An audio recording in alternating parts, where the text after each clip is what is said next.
எபேசியர் 3ஆம் அதிகாரத்தில் எடுத்துட்டீங்களா எல்லாரும்? அதில் 14 இருந்து 21 வரைக்கும் மைக்கில் வாசிக்க முடியுமா? எபேசியர் 3ஆம் அதிகாரம் 14 இருந்து 21 வரைக்கும் மைக்கில் வாசிக்கும்போது மற்றவங்க அதை கவனமாக அந்த வசனத்தை அப்படியே கை வச்சு பார்த்துக்கிட்டே வாங்க.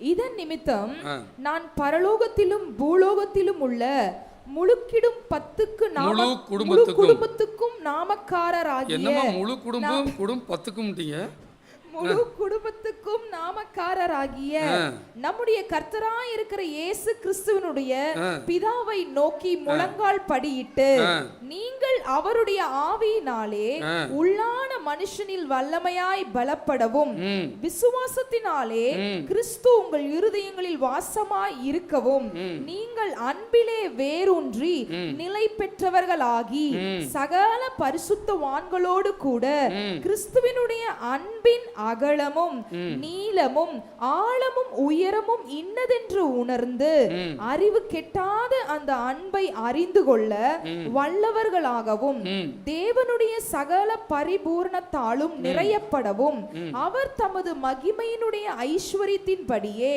உங்களுக்கு அனுகிரகம் பண்ண வேண்டும் என்று வேண்டிக் கொள்ளுகிறேன்.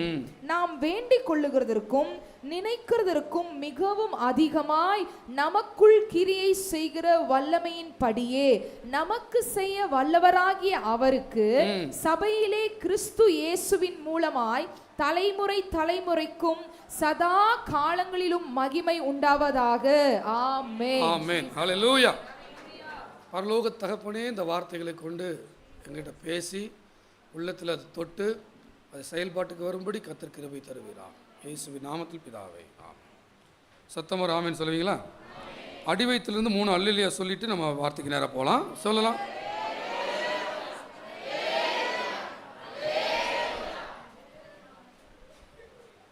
அல்லேலூயா. இங்கிருந்து மட்டும் சொல்லுங்க பாப்பா. அல்லேலூயா. 3 அல்லேலூயா.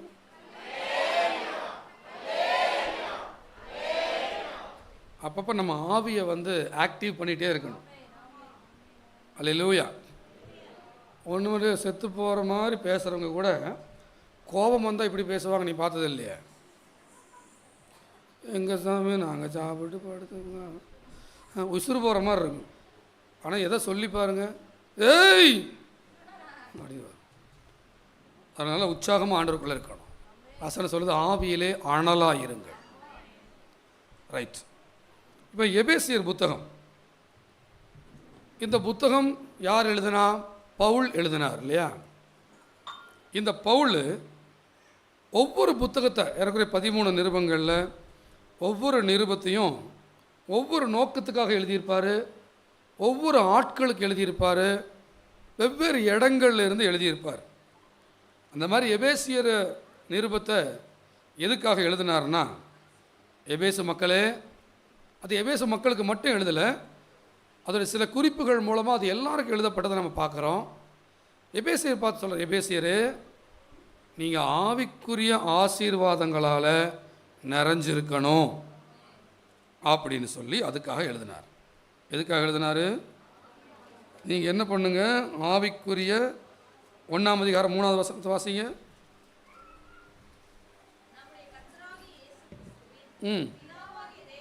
பிதாவாகிய தேவனுக்கு ஸ்தோத்திரம், அவர் கிறிஸ்துவுக்குள் உன்னதங்களிலே, சொல்லுங்க எல்லாரும் ஆவிக்குரிய சொல்லுங்க, ஆவிக்குரிய சகல ஆசீர்வாதத்தினாலும் நம்மை ஆசீர்வதித்திருக்கிறார்.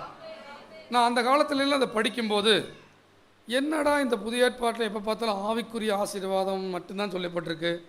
ஒரு பொருளாதாரம், ஒரு வீடு, ஒரு பங்களா, ஒரு நல்லா இருப்பேன், கெத்தாக இருப்பேன், பெரிய ஆளாக கலெக்டர் ஆவேன், பெரிய ஆளை உலக பிரகாரம் ஆசீர்வாதமே இல்லையே அப்படின்னு நான் நினச்சி கொஞ்சம் நெகட்டிவாக அப்படி சிந்திச்சிருக்கேன். ஆனால் பல வருஷங்களுக்கு அப்புறம் தான், 25 வருஷத்துக்கு முன்னாடி நான் சொல்கிறேன். ஆனால் அதுக்கப்புறம் தான் தெரிஞ்சிச்சு, நம்ம தேட வேண்டியது ஆவிக்குரிய ஆசீர்வாதம் தான். ஆவிக்குரிய ஆசீர்வாதத்தில் நிறைஞ்சிட்டாலே இந்த பூமி நம்ம கைக்கு வந்துருங்கிறதே அப்போ தான் தெரிஞ்சிச்சு. அதாவது இந்த பக்கம் உலக ஆசீர்வாதம், இந்த பக்கம் தேவனுடைய ஆசீர்வாதம். நம்ம கவனம் என்னன்னா இதுதான் நமக்கு வேணும்னே மைண்டில் செட் ஆகிருக்கு. அதனால் இதை எப்படி அடையலாங்கிறதுக்காக அவரை தேடுறோம், உலக உயர்வுகள். ஆனால் அப்பா சொல்கிறாரு, நீ அதை தேடுறதுக்காக என்ன தேடாது, அல்லேலூயா.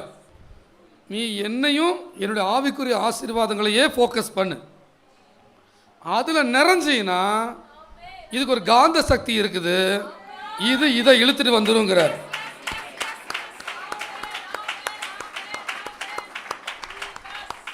எதுக்கு காந்த சக்தி இருக்கு? ஆவிக்குரிய ஆசீர்வாதங்களை பெற்றுக்கொள்றவங்களுக்கு ஆட்டோமேட்டிக்காக எல்லா ஆசீர்வாதத்தையும் இழுக்கக்கூடிய ஒரு மேக்னெட்டிக் பவர் அவங்களுக்குள்ள உருவாகிருது. அங்கே போகிற இடமெல்லாம் ஆசீர்வாதமாக மாறி, அவங்க செய்யறதெல்லாம் ஆசீர்வாதமாக மாறி.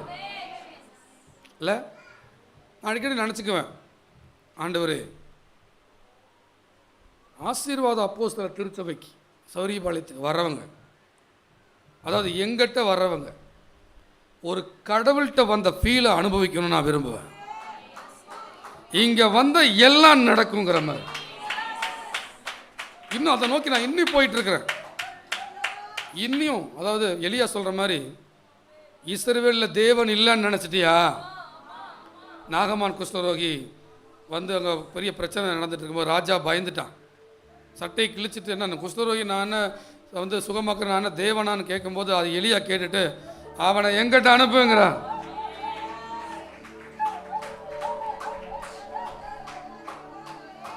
அதை நோக்கி தான் நான் பயணிச்சுட்டு இருக்கேன். கட்டாயம் உலகத்தை ஆளுகிற பிரபு, உலகத்தை கலக்கிற பிரபுங்கிறது எழும்புவார். என் ஜனங்களையும் நான் உற்சாகப்படுத்துகிறேன். நம்முடைய தேவன் சர்வ வல்லவர். அப்போது ஆவிக்குரிய ஆசீர்வாதங்களில் நிரம்புறதில் நீ நிறைய கவனம் செலுத்தி நேரம் செலவழித்து சமூகத்தில் இருந்து அப்படி அவர் வர்றதுக்கு நேரத்தை ஒதுக்குனீன்னா, பல பேருக்கு பிசாசு என்ன தெரியுமா ஏமாத்துறான், அந்த 2 மணி நேரம் உட்கார்ற நேரத்துக்கு பாத்திரம் விளக்கிடலாங்கிறான். இன்னைக்கு ஜெபத்துக்கு போய் உட்கார்ற நேரத்துக்கு துணி துவைச்சிடலாங்கிறான். இன்னைக்கு ஞாயிற்றுக்கிழமை வந்து 9லிருந்து 11:45 11:30 ஒரு 10:15 போகலான்னு பிசாசு வஞ்சிச்சிருக்கிறான். ஆனால் அவங்களுக்கு தெரியாது, இதை எவ்வளோ ஏத்துறையோ அது ஆட்டோமேட்டிக்காக உலக ஆசீர்வாதங்களை ஈர்த்துட்டு வரும். இந்த ரகசியம் புரியறதுக்கே டைம் ஆகும். அது கண்ணிருந்தும் குருடர். நாம் தேவனோடு நேரத்தை செலவு பண்ணிட்டு இருக்கிறோம். இந்த பூமியே அவரோடது. ஆனால் என் புத்தி என்ன சொல்லுதுன்னா, நான் என்ன சாதிப்பேன், இந்த நேரத்தில் நான் அங்கே இருந்திருந்தால் என்னத்தை வெட்டி முறிப்பேன்னே புத்தி சொல்லுது. நான் சொல்லியிருக்கிறேன் அடிக்கடி, உனக்கு எதிரி யாருன்னா நீ தான், பிசாசெல்லாம் இல்லை, உன்னோட புத்தி தான் தப்பு பண்ணுது. அப்போது பவுல் அப்படிப்பட்ட புத்தி உள்ளவங்களுக்கு எபேசு மக்களுக்கு பார்த்து சொல்கிறாரு, பிள்ளைகளே, கர்த்தர் உங்களை ஆவிக்குரிய ஆசீர்வாதங்களால் அவ்வளோ நிறைச்சிருக்கிறார், ஆசீர்வதிச்சிருக்கிறார். அதை நீ பெற்றுக்கொள்ளாமல் விட்டுறாத. இல்லைங்க பாஸ்டர், அந்த ஞாயிற்றுக்கிழமை போனால் எனக்கு 7500 லாபம் வரும்னு. அப்புறம் 3 மாதம் கழித்து அழுகுது, 7.5 லட்சம் ரூபா போச்சு. இல்லை, தான் பண்ணிடுவேன், என்னால் முடியும், எனக்கு திறமை இருக்குது, நான் பண்ணிடுவேன், நான் நினச்சேன்னா இந்த புத்தி அடி வாங்குற வரைக்கும் உனக்கு எழுச்சியே வராது. ஏன்னா தேவன் செயல்படுறதுக்கு தடுக்கிற குணமே அந்த குணம்தான். எப்போ ஒரு மனிதன் தன்னை திறந்து கொடுக்கிறானோ, எங்களால் ஏதாகிலும் ஆகும் என்று ஒன்றை சிந்திக்கிறதற்கு நாங்கள் எங்களால் தகுதி உள்ளவர்கள் அல்ல, எங்கள் தகுதி தேவனால் உண்டாயிருக்கிறது. உள்ள இருக்கிற சுய முயற்சிகள் தோக்கிற வரைக்கும் உன்னுடைய கிறிஸ்துவ வாழ்க்கை நீ வாழ்ந்தாலும் உனக்கு அது பலன் தராது. நீ வாரம் சபைக்கு வந்துடுறதுனால ஜெயிச்சிட முடியாது, ஆனால் வரணும். அல்லேலூயா. எல்லாம் பண்ண ஆக்டிவிட்டியை நம்பிடாத. உனக்குள்ள இருக்கிற சுய முயற்சி வெளியில் போகணும். நீ தோல்வி மேலே தோல்வி அடையணும். அவங்கள சபிக்கிறதாவோ சொல்கிறதாவோ நினச்சிடாதீங்க. கிறிஸ்து உருவாவதுக்கு அது அவசியம் என்று நான் சொல்லுகிறேன். எனக்குள் இருக்கிற நான் விலகினால்தான் இயேசு எனக்குள் பெருகுவார். எனக்குள்ள இருக்கிற நான் விலகினால்தான், நான் தோற்றால்தான், நான் மண்டியிட்டால்தான், நான் கதறினால்தான், ஐயோ என்னால் முடியலையேங்கிற நிலவரம் வரும்போது தான் இரட்சகரின் வல்லமை என்னன்னு உனக்கு தெரியும்.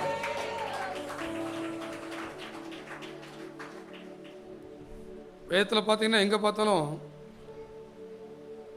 இஸ்ரேல் ஜனங்களை எகிப்திலிருந்து வெளியே கொண்டு வந்துட்டு கரெக்டாக ஒரு இடத்துல தேவன் சிக்க வைக்கிறார். எங்க?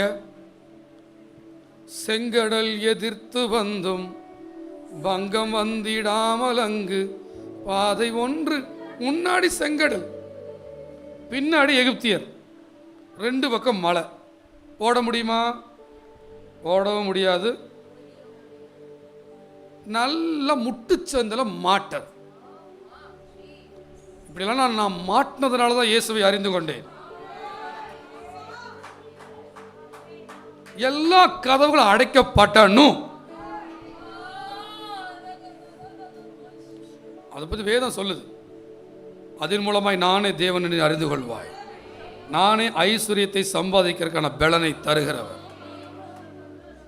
காட் சைக்காலஜி பார்த்துங்க. இவங்களை கடகண்ணி இருக்கிறவளவா நடத்த மாட்டார், வனாந்திரத்தில் நடத்துவார். அப்படின்னு என்ன அர்த்தம்? எவனுமே உனக்கு சப்போர்ட் கிடையாதுடா. இதை புரிஞ்சுக்கிறவன் பாக்கியவான். டென்ஷன் ஆகிறவன் போச்சு. நீ எப்பெல்லாம் நெருக்கப்படுறியோ அப்பெல்லாம் தெரிஞ்சுக்கோ, கர்த்தர் தம்முடைய மகிமையை காண்பிக்க விரும்புகிறார். பார்க்க போகிறாய்ன்னு சொல்ல, அவர் விரும்புகிறார்.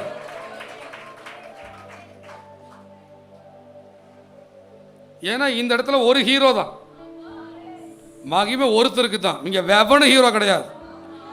நானெல்லாம் இந்த இடத்துல ஒரு உடன் ஊழியர், அவ்வளோதான். அவருடைய பிரதான மேய்ப்பர் அவர் சொல்ற வேலையை செய்யற வேறக்காரன் தான். நாங்கள் ஹீரோ கிடையாது.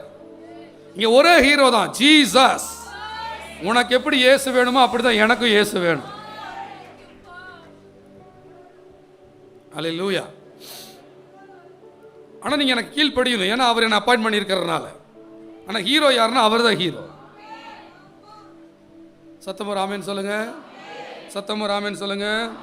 அப்போ நாம ஆவிக்குரிய ஆசீர்வாதங்களில் வளரும் போது தான் இந்த உலகத்தின் ஆசீர்வாதங்கள் நம் கைவசப்படும்.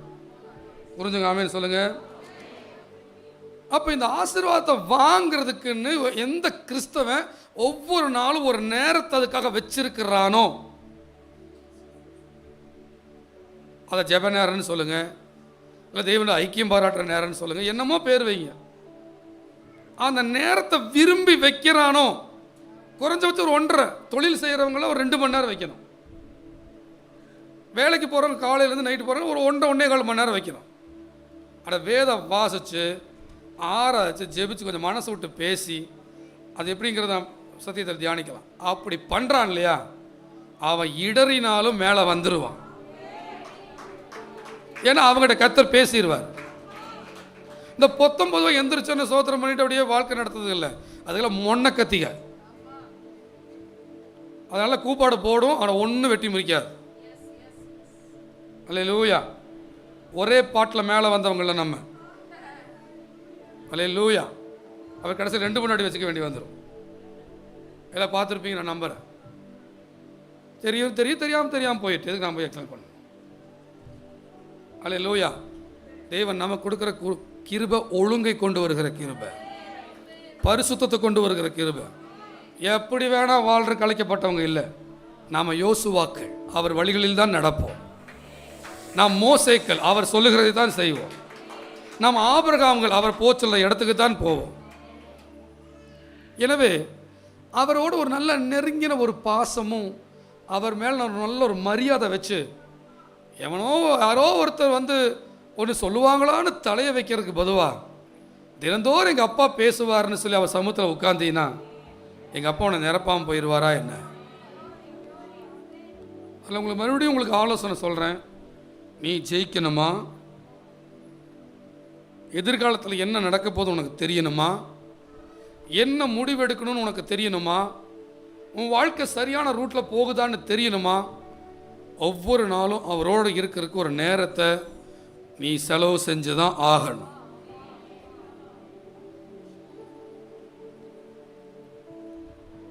ஊழியம் பண்ணுறவங்கெல்லாம் குறைஞ்சபட்சம் 3 மணி நேரம் அவரோட இருக்கணும்.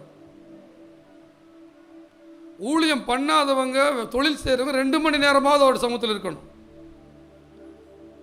அப்படி இருந்து அப்படியே ஆத்மார்த்தமாக அவரோடு இருந்தீங்கன்னா அந்த சமூகம் உங்களை உயர்த்த தொடங்கும்.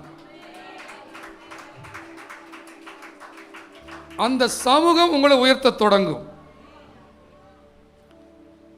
உங்களுடைய அசுத்தங்கள் எல்லாம் உங்களை விட்டு நீக்கி போடும். உலகத்தை தகாத விதமாய் அனுபவிக்க வேண்டும் என்று உங்களுக்குள்ள இருக்கிற விருப்பங்களை என் ஆண்டவர் படிப்படியாக எடுத்து போடுவார். உங்களை மாசற்றவர்களாக நிறுத்துவார்.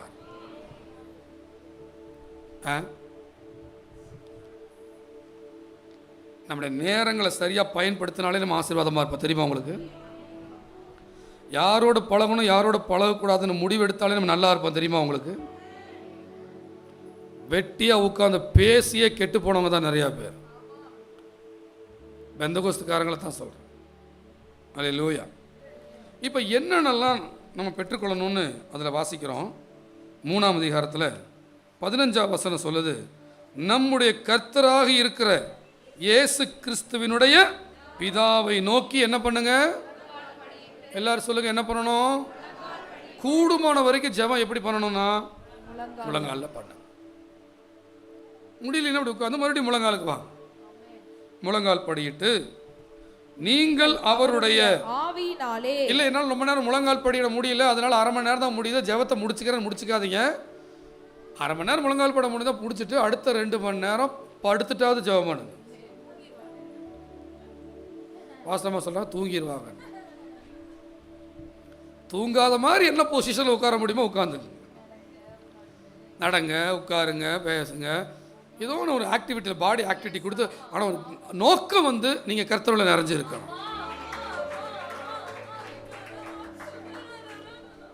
நேற்று நான் அந்த டேஸ்ட் அடிக்கடி அதை பண்ணுவேன். நேற்று ஒரு 6-7 மணி நேரம் டோட்டலாக உலகத்தை கட் பண்ணி அவரை பாடி துதிச்சு வேதம் வாசம் அப்படி இருக்கும்போது அப்படியே உள்ள எப்படி தெரியுமா இருக்கும்? அது பேரின்பம் உள்ளுக்குள்ளே வந்துடும்.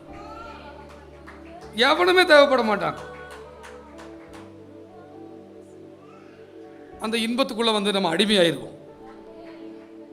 நாங்கள் அதற்கு அடிமை, இதுக்கு அடிமை. நீங்கள் எதற்கு அடிமை? நாங்கள் தேவ பிரசன்னத்துக்கு அடிமை. பேரின்ப கடலிலே ஓய்வின்றி மூழ்கணும். பேரின்ப கடலிலே ஓய்வின்றி மூழ்கணும். துதித்து துதித்து மகிழனும் தூயோனாய் வாழனும். உம்மை துதித்து மகிழனும் தூயோனாய் வாழனும். ஒரு ஆளிலையா சொல்லுவீங்களா பிள்ளைகளே? இந்த துதிக்கிறதுல இன்பம்னு ஒன்று இருக்குது பிரியமானவர்களே. என்னங்க? துதிகளில் ஒரு உள்ளத்தில் ஒரு ருசி வரும். இது நீங்கள் ட்ரெயின் பண்ணணும். இந்த மானாவரியாக துதிக்கணும். ஷாபா, ஆச்சரியமான கர்த்தர், மகத்துவமான தெய்வமே அப்படி சொல்ல சொல்ல சொல்ல சொல்ல அந்த துதி அவருக்கு அருகாமைக்கு கொண்டு போய் என்னை சேர்த்திடுது.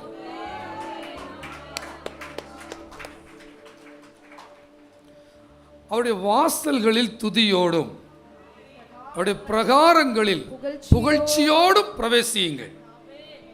இல்லை, நான் வெள்ளிக்கிழமை சொன்னேன், இந்த புறஜாதி மதங்களில் தீபாராதனை, இந்த பூ போடுறது, இந்த மாதிரிலாம் சில பூஜை புனஸ்காரங்கள் பண்ணுவாங்க. அது மாதிரி சாம்பிராணி போட்டு புகை போடுறது, இதெல்லாம் அந்த மாதிரி நம்மளும் அதை பண்ணணும். பட் என்ன ஆவிக்குரிய ரீதியாக நீ துதிச்சன்னா புகை எழும்பும். அப்போ அப்பா என்ன தெரியுமா பண்ணுவார்? சுகந்த வாசனையா நுகர்ந்து மகிழும். எப்போ எப்போ எப்போ வீட்டில் அப்படி நேரம் கிடைக்கும்போது ஒரு 1/2 மணி நேரம் அப்படியே ஒரு துதிக்கிறக்கு ஒன்றும் மைண்டில் வரலையா? அதுக்கு தான் வந்து உங்களுக்காகவே வாங்கி வச்சுருக்கிறோம் 1000 ஸ்தோத்திர பலி. அது பின்னாடி இருக்கும்போது ஒரு 20 ரூபா தான் அது, ஆனால் 50 ரூபாய்க்கு தான் கொடுப்போம். அதை வாங்கி சபை வளர்ச்சி நிதியில் போட்டுருவோம். இதை வாங்கி வச்சிருந்து பல பேர் வாங்கலை. வாங்கி அதை கொஞ்ச நாள் நீங்கள் அதை பார்த்து பார்த்து படிங்க. ஆனால் அதுக்கப்புறம் மைண்டில் செட் ஆயிடும். அப்போ நீங்கள் சொல்லிடுவீங்க, அன்பின் ராஜாவே, தாவீதின் குமாரனே, அபிஷேகம் பண்ணப்பட்டவரே, ஜீவனுள்ள தேவனே. அதை சொல்ல சொல்ல இருதயத்தில் விசுவாசித்து வாயில் சொல்லணும். அப்போ என்ன ஆகணும்? வல்லமை பெருகிடும். அந்த தூபங்கள் வீட்டில் எழும்பணும். எந்த வீட்டில் துதி தூபங்கள் எழும்புதோ அங்கே சண்டைகள் இல்லாமல் போகிறத நீங்கள் பார்க்கலாம். மனசு நிறைஞ்சவங்களுக்கு சண்டை வராதுங்க. மனசு நிறையாமல் அறகுறையாக வெறுமையாக இருக்கிறவங்களுக்கு தானே சண்டையெல்லாம். சந்தோஷமாக இருக்கிறவங்களுக்கு சண்டை வராதுங்க. சுகந்த வாசனையா நுகர்ந்து மகிழுமையா. சாம்பிராணி ஸ்மெல் பண்ற மாதிரி சுகந்த வாசனையா. துதிக்கு ஒரு வாசனை இருக்காமா? நுகர்ந்து வேண்டாத பலவீனங்கள், வேண்டாத பலவீனங்கள், தவறான பார்வை, தவறான எண்ணம், ஆண்டவா முன்வைக்கிற தவறான உணர்ச்சி, தவறான தொடுதல், பலவீனங்கள் ஆண்டவா முன்வைக்கிற, மீண்டும் தலை தூக்கா. என் உடம்பு பாவத்துக்கானது இல்லை, அது கிறிஸ்துவனுடையது. பிசாசு என் உடம்பை பயன்படுத்திக்க முடியாது. இந்த உடம்பை வச்சு நான் விபச்சாரம் எண்ணங்களை நான் கொண்டு வர மாட்டேன். எங்க அப்பாவோட எண்ணம் மாண்டு. அல்லேலூயா. இப்போ நல்லா இருக்கா இல்லையா? இல்லை பாடும்போது ஒரு ஜாலி ஒரு பனி இறங்கின மாதிரி இருந்துச்சா இல்லையா? நான் தெரிஞ்சுக்க விரும்புகிறேன். கைதட்டு மூலமாக காமிச்சு கொடுங்க பார்க்கலாம். உண்மைதானா இது? சும்மா கைதட்டாதீங்க, உணர்ந்தவங்க மட்டும் சொல்லுங்க. அதான் சொல்கிறேன், அது ஒரு இன்பம்னு சொல்கிறேன். 6 மணி நேரம் கிரிக்கெட் மேட்ச் பார்க்குற இடத்துல 6 மணி நேரம் ஜெபிச்சு பாரு. வேதத்தை எடுத்து ஸ்டார்டிங் 3/4 மணி நேரம் ஒன்றுமே இல்லாத மாதிரி இருக்கும். இன்னொன்று கவனிங்க பிரியமானவர்களே, ஒரு வீடு அழுக்காக இருந்துச்சுன்னா, ரொம்ப பால் அடைஞ்சு இருந்துச்சுன்னா, அதை ரெடி பண்ணுறதுக்கு ஆள் இருக்காங்களா இல்லையா? அந்த மாதிரி ஒரு மனுஷனுடைய உள்ளத்தை ரெடி பண்ணி பிரகாசமாக்குற வேலை செய்யறதுக்கு ஒருத்தர் இருக்கிறார். ஒவ்வொரு மனிதனையும் பிரகாசிக்கிறதுக்கு ஒரு ஆள் இருக்கார். இச்சையிலையும் வேதனையிலையும் அசுத்தங்களையும், அசுத்த எண்ணம், கோபம், எரிச்சல், பெருமை, நான், அகம்பாவம், ஆண் புணர்ச்சி, பொருளாசை, அக்கிரமம் எல்லாம் நிறைஞ்சிருக்கிற கேடுகட்ட மனுஷனுடைய உள்ளான மனுஷனை கிளீன் பண்ணுறதுக்குன்னு ஒரு ஆள் இருக்கார். அது இயேசுவை தவிர வேறு யாரும் இருக்க முடியாது. ஏன்னா அவர் தான் பரிசுத்தர். Is a holy one of Israel. அந்த தெய்வத்தை நம்ம கண்டு கொண்டுட்டு இருக்கிறோம். அவர் உள்ள வந்தா சுத்தமும் ஆக்கிடுவார், வாழ்க்கையை வசந்தமும் ஆக்கிடுவார். நான் சொல்றது உண்மைதானுங்களா? கண்டு கொண்டேன் ஒரு புதையல், பெற்று கொண்டேன் ஒரு பொக்கிஷம். நான் கண்டு கொண்டேன் ஒரு புதையல், பெற்று கொண்டேன் ஒரு பொக்கிஷம். இயேசுதான் என் இரட்சகர், இயேசுதான் என் ராஜா, இயேசுதான் என் இரட்சகர், இயேசுதான் என் ராஜா. சர்வ வல்லவர் என் சொந்தமானா, சாவை வென்றவர் என் ஜீவனானா. சர்வ வல்லவர் என் எஜமானன், சாவை வென்றவர் என் மனவாளன். இப்போ என்ன நடந்துட்டு இருக்கு? ஜெபிச்சிட்டு இருக்கிறேன் நான். ஆக்சுவலாக வீட்டில் போய் நாளைக்கு இதே மாதிரி தான் வீட்டில் பண்ணணும்னு உங்களுக்கு ஒரு கோச்சிங் கொடுத்துட்டு இருக்கேன். நேற்று சாயந்தரம் நான் பண்ணுன்னு தான் இங்கே நின்று பண்ணிட்டு இருக்கிறேன். This is called prayer. ஒரு வசனத்தை எடுத்துக்கிறேன், அதை படிக்கிறேன், அதை படித்து அப்படியே தியானிக்கிறேன். தியானிக்கும் போது இடையில பாட்டு வருது. அப்புறம் மறுபடியும் அந்த வசனத்துக்குள்ளே போகிறேன், மறுபடியும் அதுக்கு நன்றி சொல்கிறேன், ஆவியில் நிரம்புறேன், அப்புறம் மறுபடியும் ஒரு பாட்டு பாடுறேன், வசனத்துக்குள்ளே போகிறேன். இதை மணிக்கணக்கில் பண்ணிக்கிட்டே இருந்தால் உள்ளான மனுஷன் நாம் பலப்படுகிறவளாய் மாறுவோம்.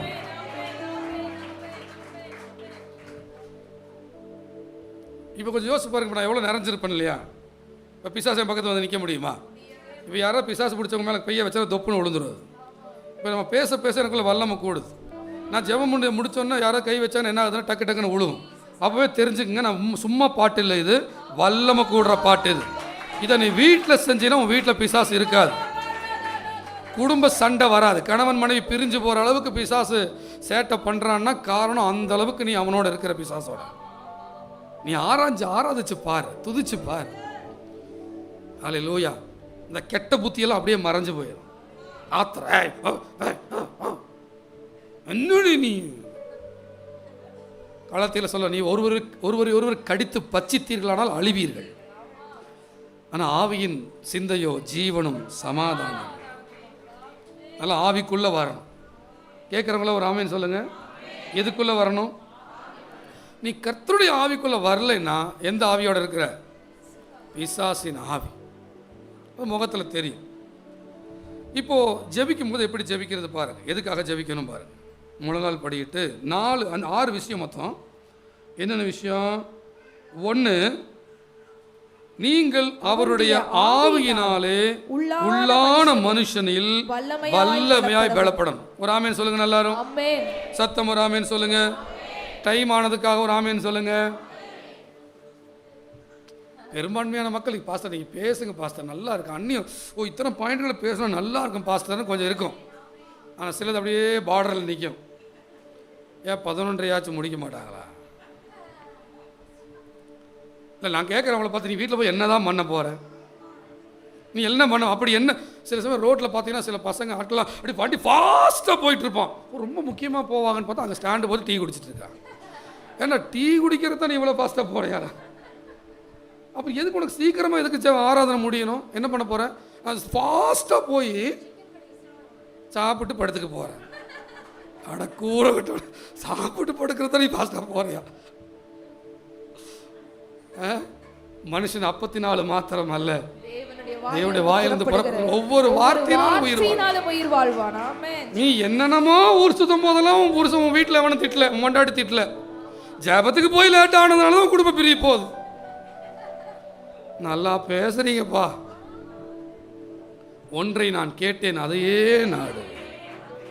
எங்க அப்பாவுடைய சமூகத்தில் இருக்கிறத விடவா எனக்கு உலகத்தில் பெருசு. இந்த காலத்தில் தான் 2.5 மணி நேரம் 3 மணி நேரம் பெந்தகோஸ்து சபையாச்சு. நல்லா 20 வருஷம் முன்னாடி சபை நடத்தும் போது 4.5 மணி நேரம்லாம் நடத்தியிருக்கு. 9 மணிக்கு தொடங்கி 2 மணிக்கெல்லாம் முடிச்சிருக்கிறோம். இந்த கோயம்புத்தூர் மக்களுடைய சுகபோகத்துக்காக தான் நேரத்தை ஃபாலோ பண்ண வேண்டியதாக இருக்கு. கடக்குது கழுகு ஆகட்டு பிரச்சனை கர்த்தரோடு இருக்கலாம். முடிவு எடுக்கணுமா வேண்டாமா? சத்தமாக ஒரு ஆமீன் சொல்லுங்களேன். சத்தமாக தான் ஒரு ஆமீன் சொல்றது. அடி வயிற்றுலேருந்து ஒரு ஆமீன் சொல்றது. ஆமாம், அப்பப்போ சொல்லிட்டே இருந்தால் பசி ஓடிடும். கொஞ்சம் விட்டீங்கன்னா அப்படி பசிக்குதேங்க, போடு ஒரு சத்தத்தாங்க ஆமீன் அப்படின்னு பசி டப்பானு போய். கர்த்தர் மிக நல்லவர்ல. ஸோ நீங்கள் அவருடைய ஆவியினாலே உள்ளான மனுஷனில் சொல்லுங்க எல்லாரும். எந்த மனுஷனில்? உள்ளான மனுஷனில் வல்லமையாய் பலப்படவும். அப்புறம் விசுவாசத்தினாலே கிறிஸ்து உங்கள் இருதயங்களில் வாசமாய் இருக்கவும். அப்புறம் 3வது, நீங்கள் அன்பிலே வேரூன்றி நிலைப்பற்றவர்களாகவும். 4வது, சகல பரிசுத்தவான்களோடு கூட கிறிஸ்துவினுடைய அன்பில் அகலமும் நீளமும் ஆழமும் உயரமும் இன்னதென்று உணரும்படியாக. 5வது, அறிவு கெட்டாத அந்த அன்பை அறிந்து கொள்ள வல்லவர்களாக. 6வது, தேவனுடைய சகல பரிபூரணத்தாலும் நிறையப்படவும். இந்த 6ம் உனக்குள்ள வர்றதுக்காக என்ன பண்ணிக்கிறேன்? மகிமையா உங்களுக்கு அனுக்கிரகம் பண்ண வேண்டும் என்று வேண்டிக் கொள்ளுகிறேன். ஒரு ஆமென் சொல்லுங்க. இந்த 6ம் வர்றதுக்கு எல்லாரும் என்ன பண்ணணும்? ஜெபிக்கணும். இந்த 6 உள்ள வர்றதுக்கு என்ன பண்ணணும்? என்ன பண்ணணும்? தினந்தோறும் என்ன பண்ணணும்? எந்த 6 உள்ள வரணும்? உள்ளான மனுஷன்ல பலப்படணும். விசுவாசத்தினால கிறிஸ்து உன் இருதயத்தில் வாசமாய் இருக்கிறத நீ அனுபவிக்கணும். அதுக்கப்புறம் அவருடைய அன்புல என்ன பண்ணணும்? வேரூன்றணும். அப்புறம் எஸ்டாப்ளிஷ் ஆகணும். அப்புறம் என்ன பண்ணணும்?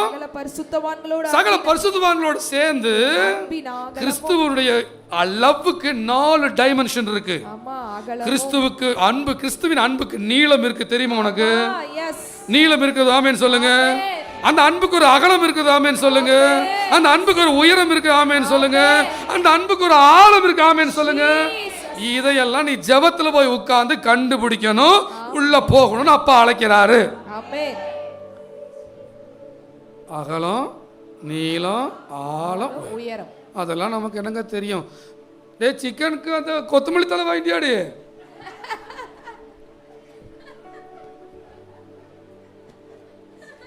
அல்லேலூயா. அப்புறம் என்னங்க, அப்போ தீர்க்கதரிசி யாராவது வந்து தலையில் வச்சு சொல்லுவாருங்க, சந்தோஷமாக இருக்குங்க 2 நாளைக்கு. நான் சொல்கிறேன், நீ ஆண்டவரோட நெருங்கின வாழ்க்கை வாழாமல் இந்த ஆவிக்குரிய ஆசீர்வாதங்களை பெற்றுக்கொள்றதுக்கு அப்பாவோட இல்லாமல் வெறுமனே தீர்க்க தரிசனம் சொன்னதாலேயே நடந்துருச்சுன்னா நான் பைபிளை தூக்குறதே நிறுத்திடுறாங்க. நடக்கவே நடக்காது. அல்லேலூயா. தீர்க்க தரிசனமே செஞ்சிரும்னா இயேசு சிலுவையில் மறிக்க வேண்டிய அவசியமே கிடையாது. அவர் இந்த பூமியில் மனுஷனாக வர வேண்டிய அவசியமே கிடையாது. உன்னோட உறவாடத்தான் வந்திருக்கிறார். நீ உறவாட மாட்ட, ஆனால் ஓஹோன்னு இருப்பியா? நடக்காதுங்க, அது நடக்காது. எலிசாங்கிற தீர்க்கதரிசியே வியாதியில் செத்து போனார். இந்த பக்கமாக ஒருத்தர் வியாதியில் ஒருத்தர் செத்து போனார், கேன்சரில். ஆனால் அந்த சர்ச்சுக்கு போகிற ஒருத்தர் சாக கிடந்தவரை நம்ம தூக்கி நிறுத்தி இருக்கிறோம். இது வெளிப்படையாக சொல்ல விரும்பல. எங்கள் அப்பா பெரியவர், தீர்க்க தரிசனத்தை நம்பவும் கூட விழுந்து போயிடுவான். அப்பாவுடைய வார்த்தைகளை நம்புறவன் என்னைக்கு விழுக மாட்டான். அல்லேலூயா. கர்த்தரால் எனக்கு சொல்லப்பட்டவைகள் தேவ வாக்கு தத்தங்கள் நிறைவேறும். ஒரு ஆமீன் சொல்லுவீங்களா? 6 விஷயம் வளரணும்னா நம்ம என்ன பண்ணணுமாமா? ஜெபத்துக்குள்ளே போகணும். என்னென்ன 6 விஷயம்? வர வாரத்தில் நான் அதை பற்றி எக்ஸ்பிளைன் பண்ணுறேன். ஆனால் எதோ ப்ரிப்பேர்டாக தான் வந்திருக்கேன், கர்த்தர்கிட்ட கேட்டு நேரத்துக்காக விட்டுறேன். ஃபஸ்ட்டு சொல்லுங்கள் என் கூட சேர்ந்து, உள்ளான மனுஷனில் பலப்படணும். 2வது என்ன பண்ணணும்? விசுவாசத்தினாலே கிறிஸ்து உங்கள் இருதயங்களில் வாசமாக இருக்கிறத அனுபவிக்கணும். 3வது எதில் வளரணும்? அன்புல, கிறிஸ்துவின் அன்புல வேரூன்றி எஸ்டாப்ளிஷ் ஆகணும், நிலை பெற்றவர்களாக. 4வது என்ன பண்ணணும்? பரிசுத்தவான்களோடு கூட சேர்ந்து 4 டைமென்ஷன். இந்த 4 டைமென்ஷன் மட்டும் பேசிடுறேன். ஃபர்ஸ்ட் என்ன சொன்னது? கிறிஸ்துவனுடைய அகலமும். சொல்லுங்க, அகலம் சொல்லுங்க எல்லாரும். அகலம் என்ன தெரியுமா? இங்கிலீஷ்ல வைடு. எப்படி? வைடு. ஆண்டவர் 2 கரங்களை விரிச்சு எல்லாரையுமே அரவணைக்கிறார். படித்தவன், படிக்காதவன், ஆப்பிரிக்காக்காரன், ஐரோப்பாக்காரன், பாவி, பாவம், எல்லா தரப்பட்ட மக்களுக்கும் கிறிஸ்துவின் அன்பு அகலமாய் போயிருக்கிறது. வைட். அதை தியானிக்கிறது பெரிய தியானம். கொலைகாரனை ரசிக்கிறார், நாத்திகனை ரசிக்கிறார், ஒன்றும் தெரியாத பேதையை ரசிக்கிறார், பெரியவர் தீவிரவாதியை ரசிக்கிறார். அவரிடத்துல வர்ற எல்லாரையும் அவர் அரவணைக்கிறார். அதை தியானிக்கும் போது அன்பின் அகலம் நமக்கு தெரியுது. அகலம் புரிஞ்சவங்க ஆமென் சொல்லுங்க. எல்லாம் எல்லாவா எல்லாவா எல்லாவா எல்லாவா எல்லாரும் என்னிடத்தில் வருகிற ஒருவனை நான் புறந்தள்ள மாட்டேன். அதை தியானிச்சுக்கிட்டே இருக்கலாம். அதை பற்றி, அகலத்தை பற்றி. கர்த்தருக்கு ஸ்தோத்திரம். அடுத்தது என்னது? நீலம். நீலம். கர்த்தருக்கு மகிமை உண்டாவதா. கர்த்தர் உயர்ந்திருப்பார். நீலம். எபேசியர் 1:4 சொல்லுது, உலக தோற்றம் முதலே கர்த்தர் நம்மை தெரிந்து கொண்டிருக்கிறார். இங்கிருந்து எழுந்துக்கிட்டா எப்போ உலகம் தோன்றுச்சு, அதுக்கு முன்னாடி என்ன தோன்றுச்சு, உலக தோற்றத்துக்கு முன்னாடினா அந்த நீளமே நமக்கு தெரிய மாட்டேங்குது. எத்தனை பேர் எனக்கு முன்னாடி, எத்தனை ஜென்ரேஷன் எத்தனை ஜென்ரேஷன் எத்தனை ஜென்ரேஷன், எனக்கு முன்னாடி எங்கள் அப்பா, எங்கள் தாத்தா, எங்கள் கொள்ளு தாத்தான்னு போயிட்டே இருக்குது. அவங்கெல்லாம் உருவாக்கி அந்த ஆதாம் கிட்ட போய் முடிஞ்சு அதுக்கு முன்னாடி, உலகம் தோன்றதுக்கு முன்னாடி முதற்கொண்டு அங்கிருந்து லைன் பிடிச்சா என்ன அப்பவே என்ன செலக்ட் பண்ணி வச்சிருக்கிறார். இது எவ்வளோ பெரிய நீளமா இல்லையா? நல்லா தான் கையை தட்டி ஆமேன்னு சொல்றது. கிறிஸ்துவனுடைய அன்பின் நீளம் போகுது, பெரிய நீளம், உலகத்திலேயே பெரிய நீளம். அதுதான் யூனிவர்ஸ் உருவாக்கு முன்னாடியே கர்த்தர் என்ன முன் குறிச்சிட்டார். கர்த்தருக்கு ஸ்தோத்திரம். உயரம் அப்படின்னா எபேசியர் 2:6-7 சொல்லுது, உன்னதங்களிலே அவரோடு கூட என்னை உட்காரம் வைத்தார். உயரம்னா உயரம் சாதா உயரம் இல்லை, நீயும் நானும் உன்னதத்தில் உட்கார்ந்துட்டு இருக்கிறோம். இதை புரிஞ்சவங்க நல்லதா கையத்தறி பெற்றுக்கொள்ளுங்களேன். உன்னதம்னா புரியுதுல்ல, தேவன் உட்கார்ந்து இருக்கிற இடத்துல நம்மளை கொண்டு போய் உட்கார வச்சிருக்கிறார். இது அன்பின் உயரம். இதை வருஷக்கணக்கில் தியானிக்கலாம். கடைசி ஆழம், அது சிலுவையின் ஆழம். ஒவ்வொரு பாவிகளுக்காக, ஒவ்வொரு அக்கிரமக்காரர்களுக்காக ஒரு கடவுள் பட்ட பாடுகள், அந்த சிலுவைங்கிறது ஒரு கிணறு மாதிரி, அதில் அவ்வளோ விஷயங்கள் வச்சிருக்கிறார். உலகத்தில் காணப்படுகிற அத்தனை மனிதர்களுடைய பாவங்களும், கோடிக்கணக்கான மனிதர்களுடைய பாவங்கள், அத்தனை பாவங்களும் அந்த கிணத்துல தான் இறங்கி இருக்கு. அத்தனை ஜனங்களுடைய வியாதிகளும் அங்கே இறங்கி இருக்குது. இதுவரைக்கும் வாழ்ந்த கோடிக்கணக்கான 2000 வருஷமா வாழ்ந்த 10,000 வருஷமா வாழ்ந்த அத்தனை பேருடைய பாவமும் வியாதியும் தரித்திரமும் சாபங்களும் அங்க இறங்குச்சுன்னா அது எவ்வளோ ஆழமா இருக்கும்.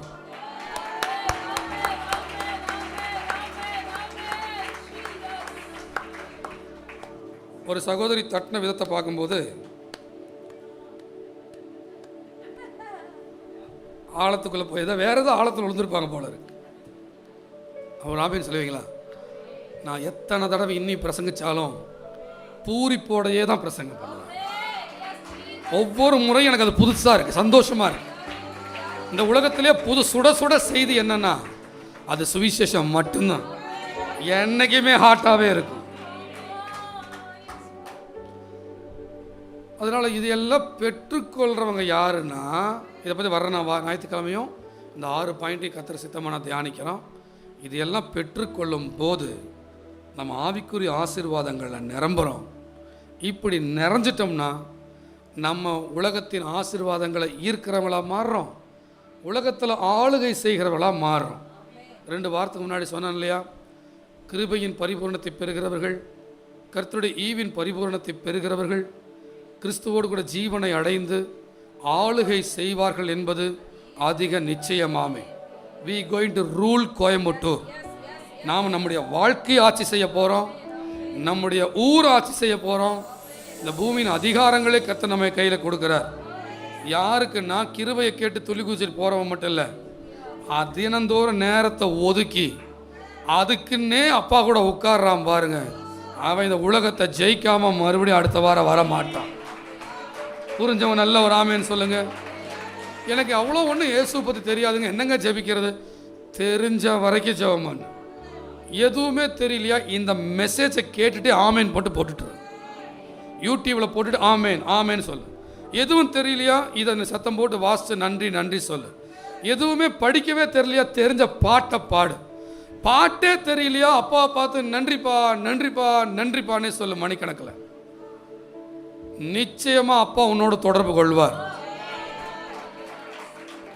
என் ஆண்டவர் பேதைகளை ஞானியாக்குகிறவர். கர்த்தருடைய வேதம் குறைவற்றதும் பேதையை ஞானி ஆக்குகிறதுமா இருக்கிறது. கர்த்தரும் கூட பேசிட்டு தான் இருக்கிறாரு, ஆனால் நீ தான் கேட்க மாட்டேங்கிற. நீயும் அறிவில் ஐடியா போடுற, நீ ஏன் இதை செய்யலை? பணம் இல்லை அதனால செய்யலை. கர்த்தர் உங்ககிட்ட பணம் இருக்குது இல்லைன்னு சொல்லி அவனுக்கு வாக்குத்தத்தம் கொடுத்தாரு. நான் செய்வேன்னு சொன்னார்ல, நீ அவட்ட போய் உட்காந்து கேட்டையா? அப்பா எப்படிப்பா நீங்கள் நடத்துங்கப்பா நீங்கள் நடத்துங்கப்பான்னு சொல்லி அவட்ட கேட்காம, நான் சரி பார்த்துனுங்களா, லோன் அப்ளை பண்ணி பார்த்துனுங்களா, கல்யாணம் பண்ணுறதுக்கு நகை ஏதாவது பார்த்துனுங்களா, கிடைக்கலீங்களா, அப்போ நான் மறுபடியும் போயிட்டேனுங்க. இதுதான் கிறிஸ்துவ வாழ்க்கை, இதுதான் விசுவாச வாழ்க்கையா? கிடையாது. கர்த்தர் சொன்னார்னா அவர் சமூகத்தில் போய் உட்காரணும். ஆண்டவரை என்ன பண்ணுறதுன்னு தெரியல, என்னை நடத்துங்கப்பான்னு சொல்லி அப்படியே துதிச்சுட்டும் ஆராய்ச்சிட்டு நேசிச்சுட்டு இருந்தீங்கன்னா ஒரு கட்டத்தில் உன் உள்ளத்தில் குழந்தை துள்ளும். நீ வேதத்தை எடுத்து வாசிக்கும் போது அந்த வசனத்திலிருந்து கர்த்தர் பேசுவார். இந்த இடத்துக்கு போன்னு சொல்லுவார், இந்த நபரை போய் பாருன்னு சொல்லுவார். அது அப்படியே பைபிள் அப்படியே இருக்கும் அந்த இடத்துல. அல்லேலூயா. இந்த இடத்துக்கு போகணும் வசனமே சொல்லும். காலப்போக்கில் உள்ளத்தில் ஆவியானவர் சொல்லுவார். மஞ்சப்பை எடுத்துக்கிட்டு முக்கு சந்தில் ஒரு ஐயா ஒரு நரைச்ச முடிக்காரர் நடந்து வருவார்னு உள்ளுக்குள்ளே ஆண்டவர் அப்படியே பிக்சர் காமிப்பார். நீ அதே மாதிரி அங்கே போனீங்கன்னா அந்த மஞ்சப்பையில் 1 லட்ச ரூபா கட்டு இருக்கு, உங்கள் கையில் கொடுப்பான்.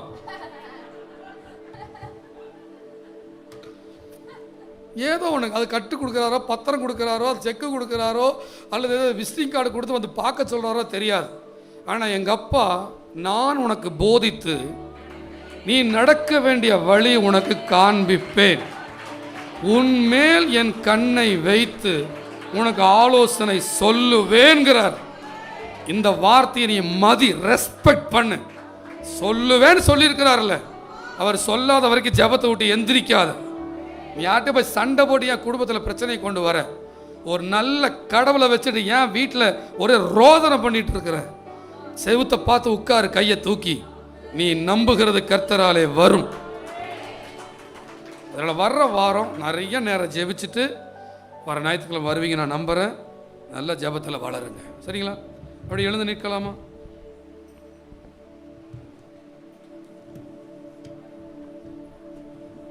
கர்த்தர் ஜெப ஆவி தந்துட்டதுக்காக நன்றி சொல்லலாமா?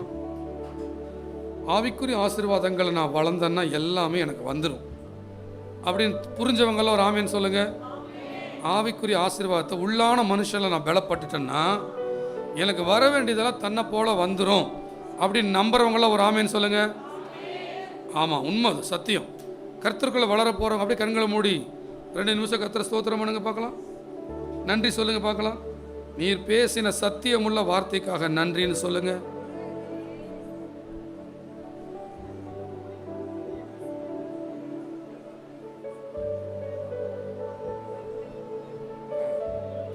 சொல்லுங்க சொல்லுங்க, நன்றி சொல்லுங்க. நான் இந்த ஆண்டவரோடு நெருங்க போறேன். அந்த நெருங்குற நேரம் இன்பமான நேரமா இருக்கும். ஆவிக்குரிய ஆசீர்வாதங்களால நான் நிரம்ப போறேன். உள்ளான மனிதர்ல பலப்படவே கர்த்தருக்கு ஸ்தோத்திர. விசுவாசத்தினாலே கிறிஸ்து இருதயத்தில் வாசமாக இருக்கிறார் அறிவேன். இதெல்லாம் சொல்லி சொல்லி ஜெபம் பண்ணுங்க. எது ஞாபகம் இருக்கோ அதை வாய் விட்டு சொல்லுங்க. வாய் விட்டு சொல்லுங்க. கேட்ட பிரசங்கத்தை வாய் விட்டு சொல்லுங்க.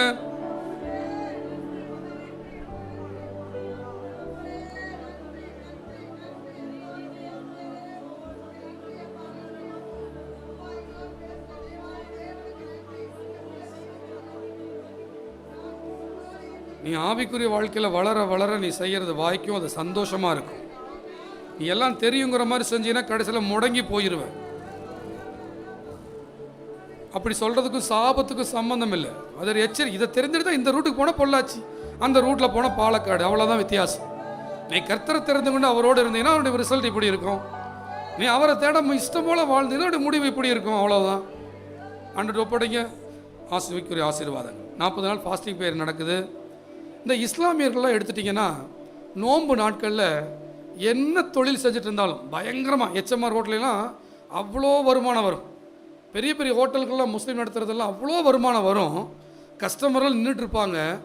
ஆனால் அந்த வெள்ளிக்கிழமை அந்த நோன்பு நடக்கிற சமயத்தில் தினந்தோறும் அந்த ஷட்டரை போட்டுட்டு அந்த வருமானம் வேண்டாண்டான்ட்டு ஒரு இல்லாத கடவுளை போய் உட்காந்து தொழுதுட்டு வர்றான்.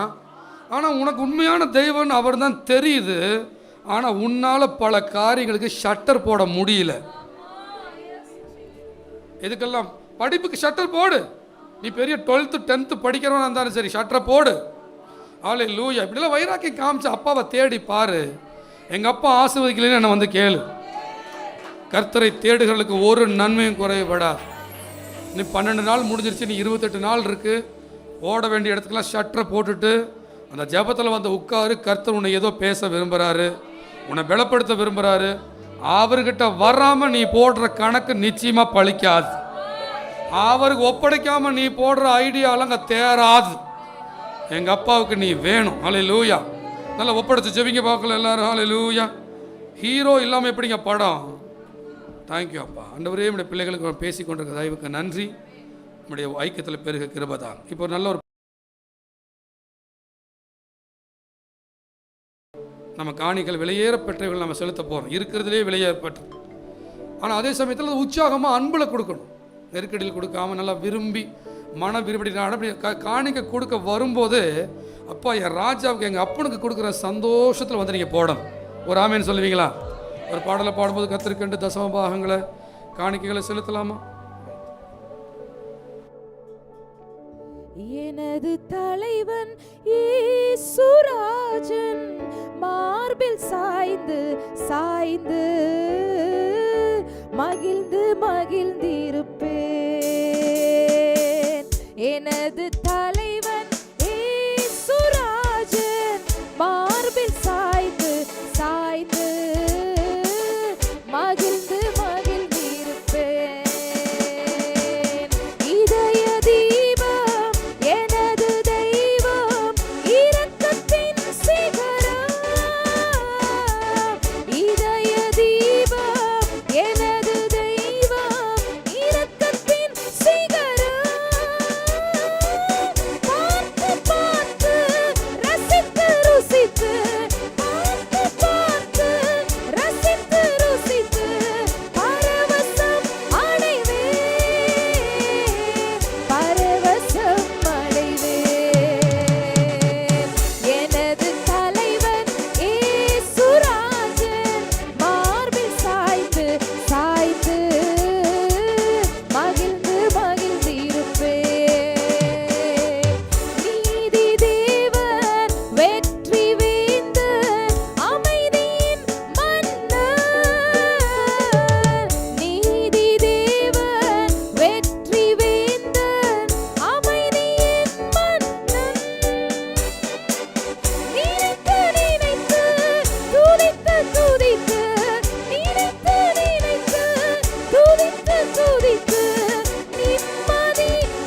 வருகிற ஞாயிற்றுக்கிழமை அந்த 6 பாயிண்ட்டையும் நம்ம தியானிக்க போகிறோம்.